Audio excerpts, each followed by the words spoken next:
مسئلے پہ گفتگو کر سکے کہ صدیق کو علی نے نہیں مانا تھا تو کعبے کے رب کی قسم ہے میں محمد کے منبر پہ قدم رکھنا چھوڑ دوں گا.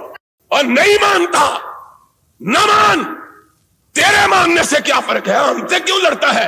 لڑنا ہے تو حسین کے نانے سے جا کے لڑ, جس نے اپنی زندگی میں صدیق کو اپنے مسلح پہ کھڑا کیا, ان سے جا کے لڑ. آج نہیں لڑتا تو قیامت کے دن لڑ کے دیکھ لینا. تیرا شمار محمد کے ساتھ لڑنے والوں میں ہوگا, ہمارا ساتھ محمد کی بات پہ گردن کے جھکانے والوں کے ساتھ ہوگا. تو کون ہوتا ہے نہیں مانتا؟ اور نہیں مانتا تو علی کو پوچھ اس نے کیوں مانا تھا.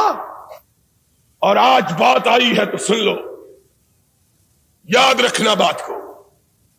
اور خدا کے فضل و کرم سے علماء کو مخاطب ہو کے کہتا ہوں کہ تم نے بھی یہ بات کبھی نہ سنی ہوگی.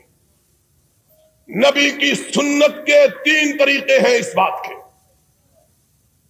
سنت کہتے ہیں قولی سنت کو, نبی کے قول کو, نبی کے فعل کو, نبی کی تقریر کو. ایک بات نبی نے کہی وہ سنت ہے, کر کے دکھائی وہ سنت ہے, کسی کو کرتا ہوا دیکھ کے اس کو اس پہ ثابت رکھا وہ سنت ہے. آؤ اور میں تمہیں بتلاؤں, اور نبی نے ابو بکر کی امامت کو 3 سنتوں سے ثابت کیا ہے. قولی سے بھی ثابت کیا, فعلی سے بھی ثابت کیا, تقریر سے بھی ثابت کیا. غشی تاری صحابہ مسجد نبوی میں تم بخود بہتے حجرہ عائشہ کی طرف دیکھ رہے ہیں, اس کے حجرے کی طرف دیکھ رہے ہیں جس کا نام تجھ کو گوارا نہیں ہے, اس کے حجرے کی طرف کہ قرآن نے جس کو مومنوں کی ماں کہا ہے, اور جو اس کو ماں نہیں کہتا وہ مومن نہیں ہے, اور جو مومن ہے عائشہ اس کی ماں ہے, اور عائشہ جس کی ماں نہیں وہ مومن نہیں. قرآن کا فیصلہ ہے. ازواجہ تمہارے ماننے سے کیا فرق کرتا ہے؟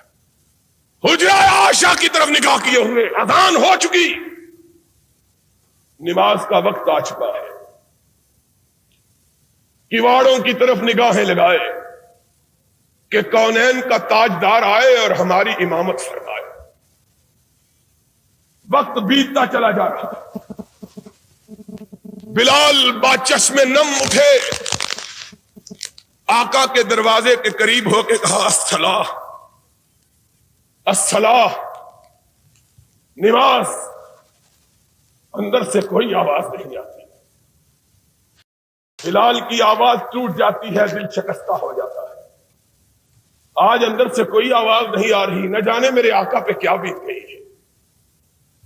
صحابہ منتظر, آہیں کراہوں میں اور سسکیاں چیخوں میں تبدیل ہونے لگی.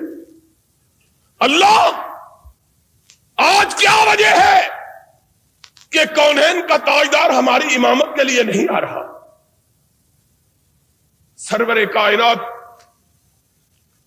بیماری کے عالم میں اپنے بستر پہ تشریف فرما, امہات المومنین گرد میں بیٹھی ہیں.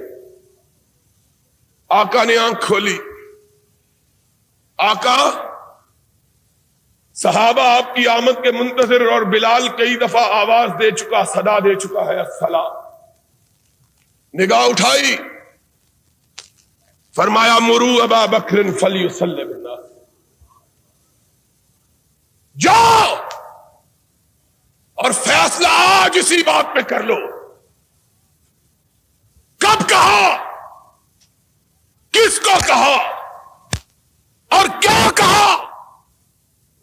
بنو ہاشم کے لوگ موجود ہیں, اپنے داماد موجود ہیں, اپنے چچا کے بیٹے موجود ہیں, عقیل موجود ہے, علی موجود ہے, ابن عباس موجود ہے, فضیل موجود ہے, اور تو اور رسول کا باپ موجود ہے. وہ باپ جس کے متعلق آقا کائنات نے کہا تھا ان عباس امی سن وہ ابھی، عباس میرا چچا ہی نہیں محمد کا باپ بھی ہے۔ اور وہ عباس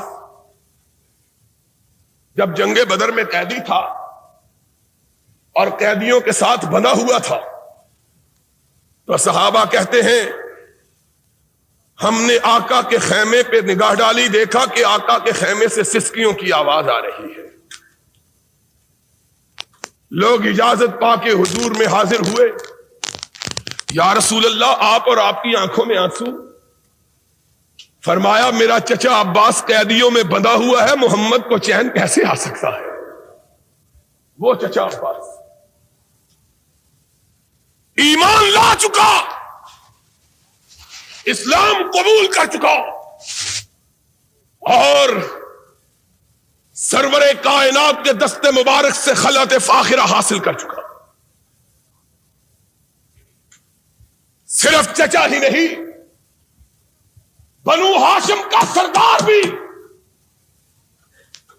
اور کیا کہوں، تمہاری روایات کے مطابق حسن بھی موجود ہے، حسین بھی، لیکن امامت کے لیے میرے آقا تو نے پکارا تو کس کو پکارا؟ یہ سارے موجود۔ کہاں مرو ابا بکر فلیصلی بالناس، جاؤ میرے چچا عباس کو کہو، میرے داماد علی کو کہو، میری دو بیٹیوں کے شوہر عثمان کو کہو، میرے لختے جگر حسن کو کہو، فاطمہ کے جگر گوشہ حسین کو کہو، تم پیچھے کھڑے ہو جاؤ، عائشہ کا باپ آگے کھڑا ہو جائے۔ مرو ابا بکر فلیصلی بالناس، جاؤ ابو بکر کو کہو آگے کھڑا۔ اور کس کی مجال ہے کہ دم مارو؟ کوئی اعتراض کر کے دیکھے تو صحیح۔ وہ اعتراض کرنا تھا تو اس دن کرتے، کیوں نہیں کہا؟ آقا کس کو آگے کھڑے کر رہے ہو؟ کون بولے؟ کس کی مجال ہے کہ لفظ پائی؟ اور صدیقہ بولی، میں نے کہا کہ بولی نہیں، عرش والے نے بلوایا تاکہ بات پکی ہو جائے۔ کہا یا رسول اللہ کسی اور کو کہہ دیجیے۔ نگاہ اٹھائی، فرمایا لا ينبغي لقوم ان يكون فيهم ابو بکر ان يؤمهم غیرہ، ابو بکر کے ہوتے ہوئے کوئی دوسرا محمد کے مصلی پہ کھڑا ہونے کی جرت کر سکتا ہی نہیں ہے۔ مرو ابا بکر فلیصلی بالناس، جاؤ میرے صدیق کو کھڑا کرو۔ ہائے ہائے، تیسری مرتبہ پھر خدا نے کہلوایا، آقا کسی اور کا مسئلہ کس طرح پکا کر رہا ہے۔ کہا یا اب اللہ ہو والمؤمنون الا ابا بکر، فرش والے بھی نہیں مانتے، عرش والا بھی نہیں مانتا، نہ فرش والے مانے نہ عرش والے مانے، تو اکیلے ابو بکر کو مانے۔ جاؤ ابو بکر کو کہو میرے مصلی امامت پہ کھڑا ہو جاؤ۔ بلال نے تب دستک دی، اندر سے ارشاد ہوا جاؤ میرے صدیق کو میرے جیتے جی میرے مصلی پہ کھڑا کر دو، کہ آنے والے جب کوئی اعتراض کرے تو کسی اور پہ نہ کرے، محمد پہ کرے، تاکہ اپنا ناتا تو اس سے توڑ لے۔ اعتراض کرنا ہے تو اس پہ کرو۔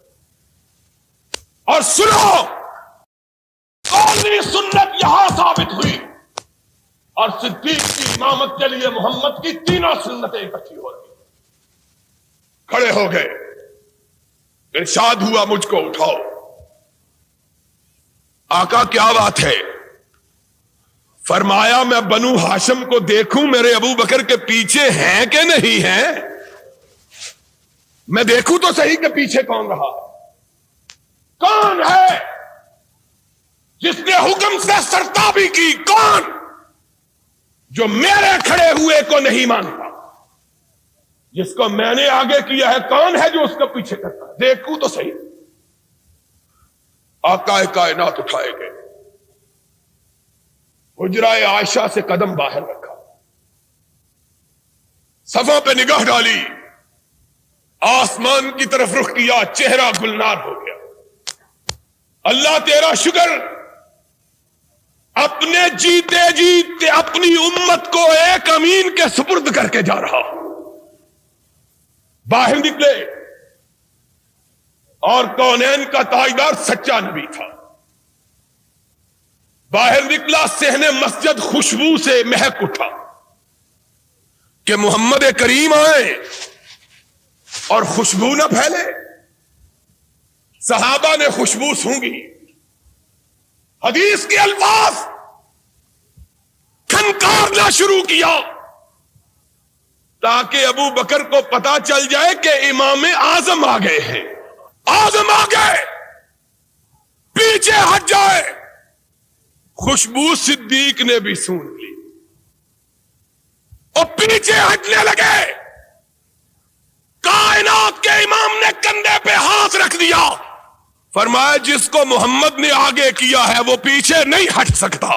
فعلی سنت سے بھی صدیق کی امامت کو ثابت.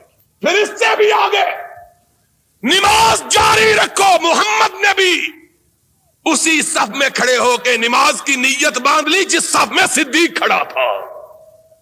تینوں سنتوں سے ثابت کیا. اعتراض کرنا ہے تو محمد پہ کرو, ہم پہ اعتراض کیا کرتے ہو؟ ان پہ کرو جس نے آگے کیا ہے, یا ان تین اماموں پہ کرو جس نے آگے اس کو کھڑا کیا جانا مان لیا ہے.